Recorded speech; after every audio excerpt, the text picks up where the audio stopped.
Hello, I'm Bob Seeley. I'm the Member of Parliament for the Isle of Wight. But I'm not on my very beautiful island or up in Westminster. I was recently in another island, Hong Kong, in Southeast Asia, as a guest of the Stand With Hong Kong group, which is a pro-democracy group there. And I was there for the 5th anniversary of the Umbrella Movement, which is the pro-democracy movement set up 5 years ago. And whilst I was there, I spoke with a range of pro-democracy activists to understand what they were doing. And Hong Kong's at a really fascinating place in history at the moment, that you have people there defending a universal liberal set of values in its constitutional settlement, so freedom of speech, freedom of assembly, freedom from arbitrary arrest.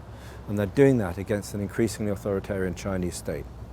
Britain has a unique role here because we signed the Sino-British Declaration with the Chinese government, and that document is a live international treaty, and in it China pledges to respect the freedoms of Hongkongers for 50 years after the takeover. And we need to remind the Chinese government, and it's right for us to remind the Chinese government of the declaration that they made and their responsibility to the people of Hong Kong. Now, there are some people in China who say that document is no longer relevant, or that was then and this is now. That is not the case.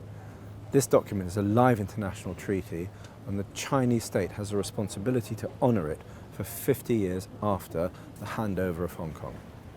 The agreement was that there would be one country, China, but two systems. And the Hong Kong system, constitutional democracy, liberal values, freedom from arrest, freedom of assembly, freedom of speech, would be respected.